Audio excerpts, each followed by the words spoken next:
Okay, so let's get going. Corporate Finance, Chapter 9. Okay, so we're going to look at characterizing risk and return.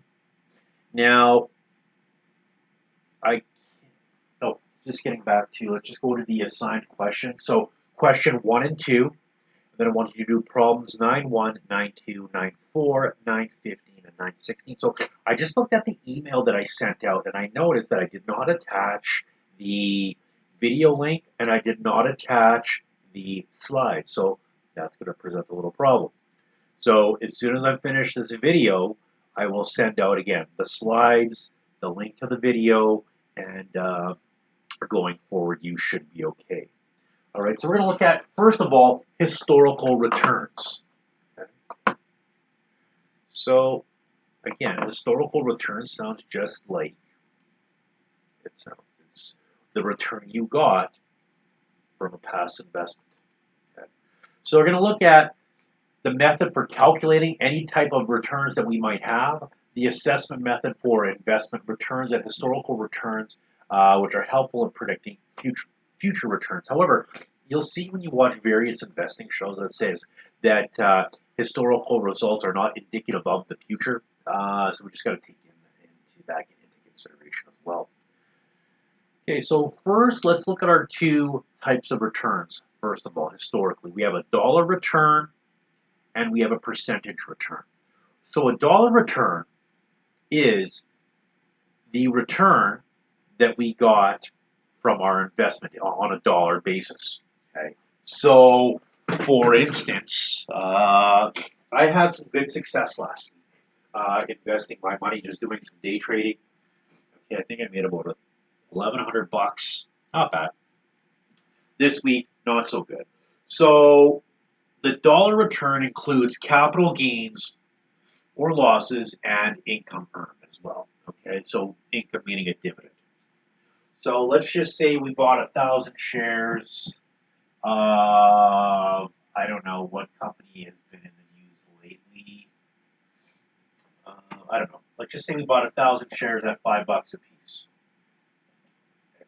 So that cost us $5,000. Okay. We sold for those 1,000 shares at $6. That'll be $6,000. Oh, and we also had some dividends in there as well. Let's just say the dividends were $50. So our dollar return, then in this case, would be 6,000 plus the $50, which was the dividend payment, minus our costs. Okay. So $1,050. That's an example of our dollar return. Now, sometimes our shares don't include a dividend, and that's fine. We just wouldn't have had the dividend in there, and it would have been a dollar return of $1,000. Okay, so again, that's fine to do it this way. But what you're missing out is sometimes you can't compare dollar returns because you bought 1,000 shares of this, say, let's just say this is Afria. Okay. Well, how do you compare a gain of 1,050 on these Afria shares when TD is trading right now at about $55? Okay, and you bought 10,000 at TD. So a lot of times we have to move to a percentage return. Okay. So this way we can compare our gain on a percentage basis to another share, okay, or another purchase that we might have had as an investment. Okay. Okay, so again, we're looking at a dollar return again, and that is on page 262. So the dollar return is fine when you're comparing that stock on its own. Okay, so we could say those 1,000 shares in this time period, but it's not that useful when we're comparing those shares to other shares that we may have purchased. That's where we need to use a percentage basis. So first of all, if we go into the again, I use an example, my own example, or my own formula as how I wanted to calculate that dollar return. Now, if we look in the textbook, page 262, the dollar return can be determined by taking your capital gain or loss plus the income. Capital gain meaning your ending value, like we have, our ending value $6,000, minus our beginning value of $5,000, and then add in any of your dividend income of $50. So again, a number of ways we can figure out our dollar return. Okay. Now, what about our percentage return? Okay. Percentage returns across different investments are more easily compared because they are standardized. Okay. So again, we could say, okay, well, we got a dollar return on Afria of $1,050. Is that good? Well, if we're comparing Afria to Afria, that's fine. It does make a little bit of sense. But the percentage return is a little bit easier when we can use across various types of investments. So how do we figure out that percentage return? Again, we can go to our textbook, page 263. It's going to be our ending value plus minus our beginning value, add in any type of income, dividend income or interest income. In this case, it's going to be dividend income, divided by our beginning value, okay, times 100%. So if we look at our Afria example, we have our $6,000 minus our beginning value of $5,000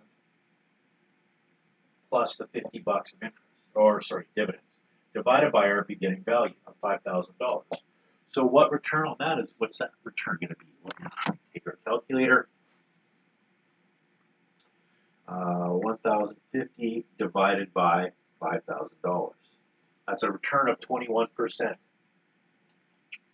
Okay, not bad.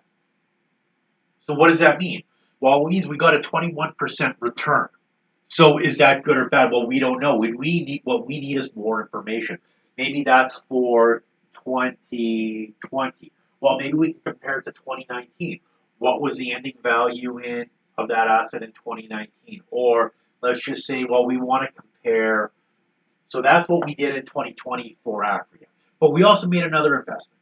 We also bought, again, I was using an example, TD Bank.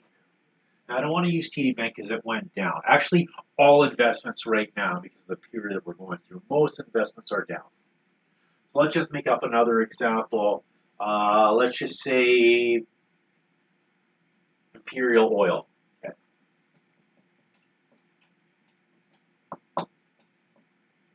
Oil or energy companies are not good to use right now. The reason why is they've all tanked.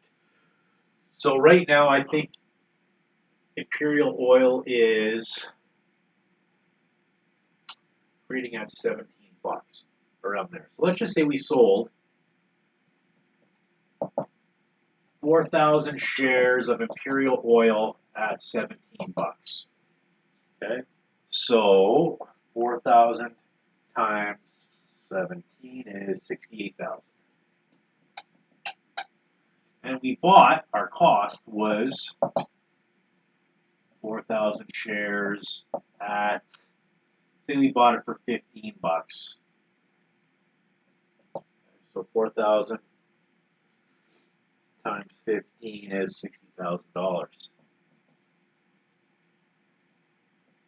Okay, so $8,000 profit. Again, what does that mean? So we can, if we compare Afria to Imperial Oil, well, we can say, well, I think on a dollar basis, we made way more money on Imperial Oil. But yeah, that's tough to use. We need to use it on a percentage basis because we got to get back to, again, that old scenario of comparing apples to apples. Okay. So let's look at it on a percentage basis. $8,000. Now, Imperial Oil doesn't pay a dividend, so we'll just take our gain, which would be 68,000 minus 60,000 divided by 60,000 equals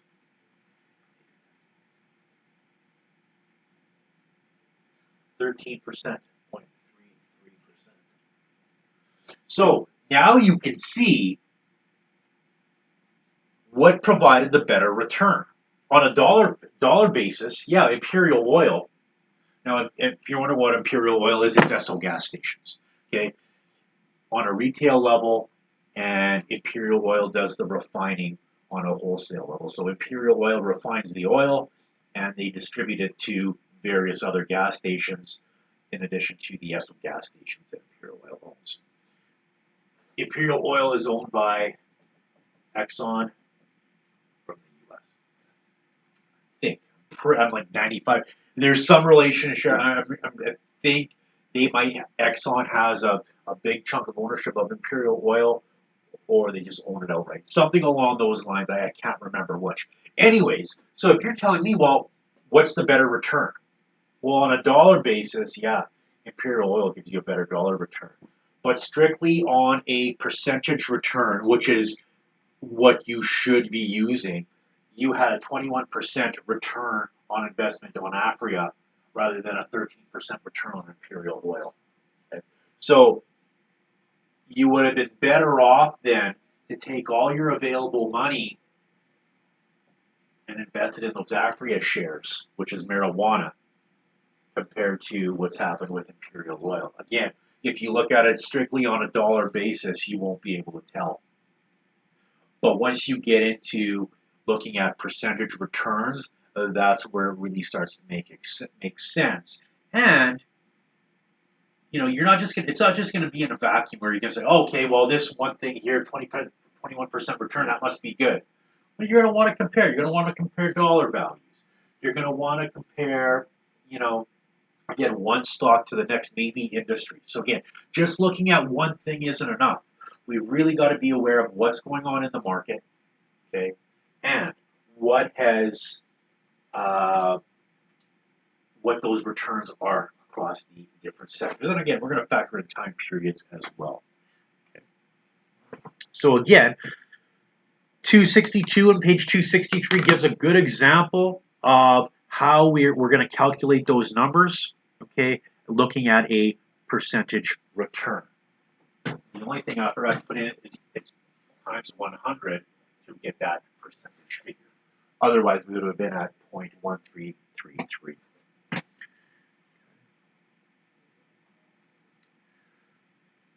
So when we look at asset classes, historically stocks have outperformed bonds and cash on an average return basis. Historically, right? I mean, if you look at it right now, the market is not very good.